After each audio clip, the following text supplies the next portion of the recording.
I know you're gonna find it hard to believe, but the porn star mustache guy's with me. That is my stepfather, who knew he had a big dick. Yeah.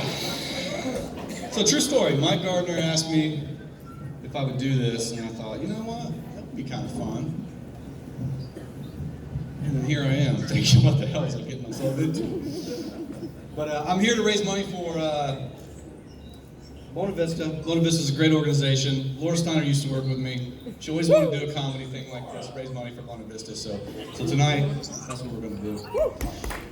So later,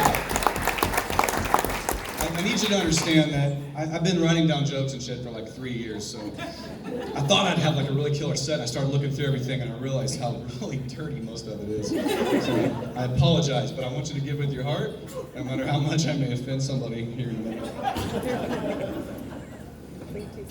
So, anybody here work in Kokomo? Anybody? Yeah. So, Leader One Financial, maybe you've heard of the two mortgage guys? Yeah.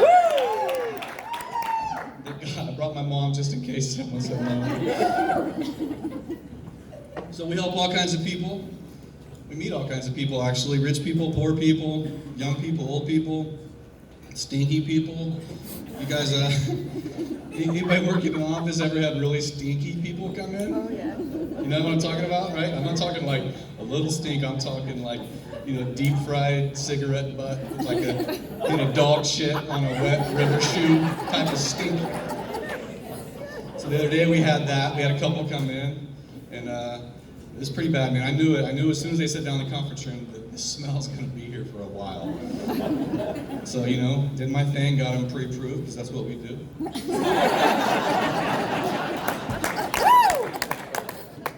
They got up, we shook hands, they left. I go grab the Febreze. I'm spraying this shit out of this room. I turn around and there's the wife. It's like, oh no. She says, I forgot my purse. I'm like, I just farted. I'm sorry.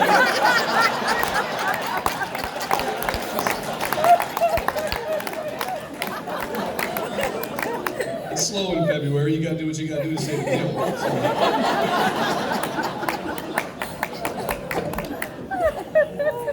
Anybody ever poop at work?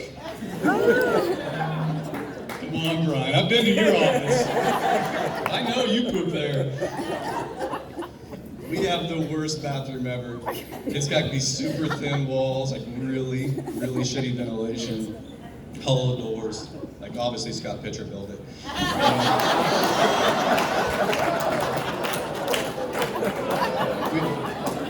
We've got one of those slow flush toilets. You know what I'm talking about? When you flush a toilet and you're like, oh my God. It starts to slowly swirl. You gotta kind of hold the handle, just hope like hell that helps, but we all know it doesn't.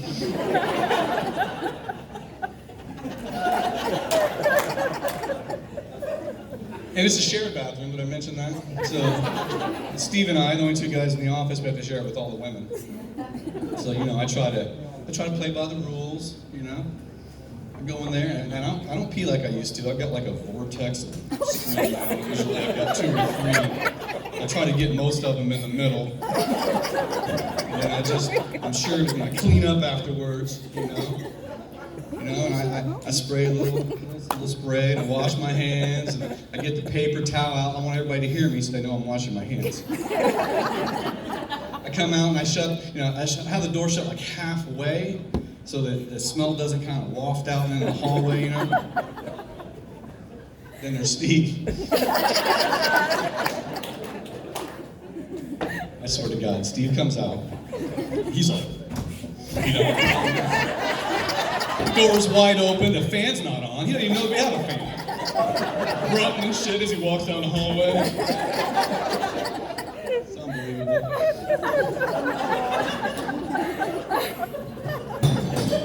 Then there's Kelly.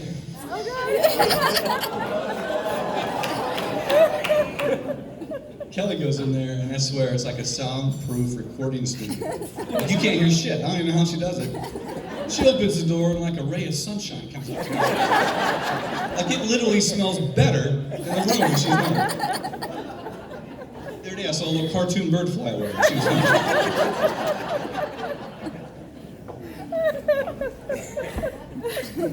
You got any parents in the room? My mother.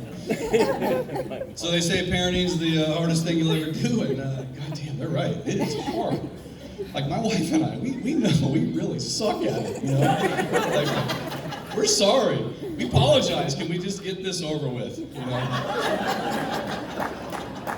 It's a real thing. Our oldest is 21. He still lives with us. And why the hell would he leave? We've got high-speed internet, refrigerator full of food. Mom still does his laundry. Thanks. Yeah. We thought we'd change it up with our youngest son. He's a senior this year, but when he was a freshman, we put one of those digital countdown signs over his bedroom door, counting down the number of days before he had to get his shit together. 92 days is what we're left with. And we're just gonna take the freaking sign down because he ain't gonna leave. You know, when they were younger, it was a lot easier. You could just outsmart them, right? So one day, this is a freaking great story. One day, we get a call from the school that apparently our youngest son's iPad had a pornographic in nature search history on it. So they email us a list of all the words. She's standing there crying. I was impressed. There was some creative shit on that list, right? Except vagina is not spelled V-I-G-I-N-A. So we're like, how are we going to get to the bottom of this? Because we weren't convinced it was our youngest son. We kept thinking, this could be his older brother, right? So they come home from school and we're like, look, we're going to need you guys to sit down. We're going to do a little spelling.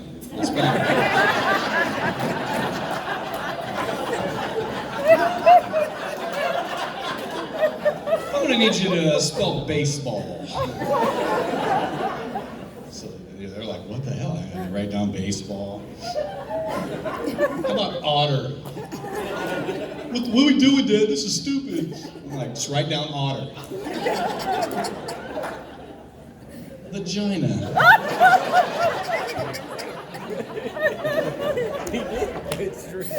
Let's just say that our youngest son is a much better speller.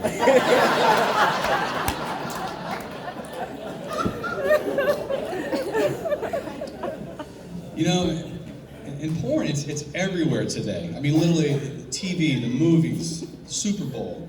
I mean, hell, the internet is like 90% porn. Like, when I was a kid, if you wanted porn, you had to find your dad's magazine stash, right? I'll never forget, best magazine story ever. I was in Boy Scouts, I know it's hard to believe. Some Boy Scouts. We were camping, we were out in the woods. Me and my buddies were kind of like roaming around. We get to the edge of the road, and there on the ground, in a brown paper sack, was the most pornographic magazine I've ever seen in my life.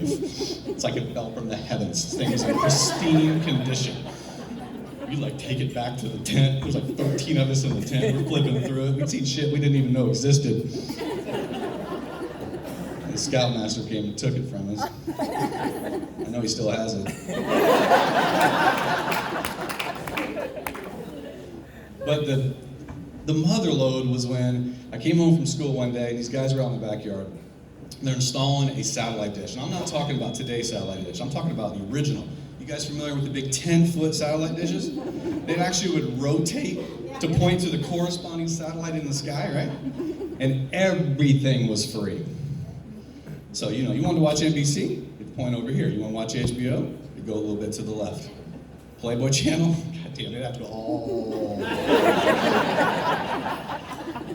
One night my parents came home a little bit early, and I wasn't watching NBC. I was like, oh shit, I'm trying to get the dish back. It's like,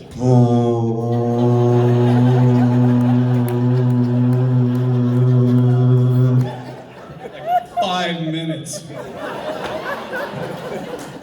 And I wasn't fooling anyone. My dad was in the door. He could tell you what channel you're on by the direction the thing was facing. And he knew I was either watching the Playboy Channel or Italian soccer.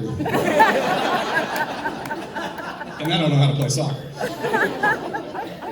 Guys, thank you very much.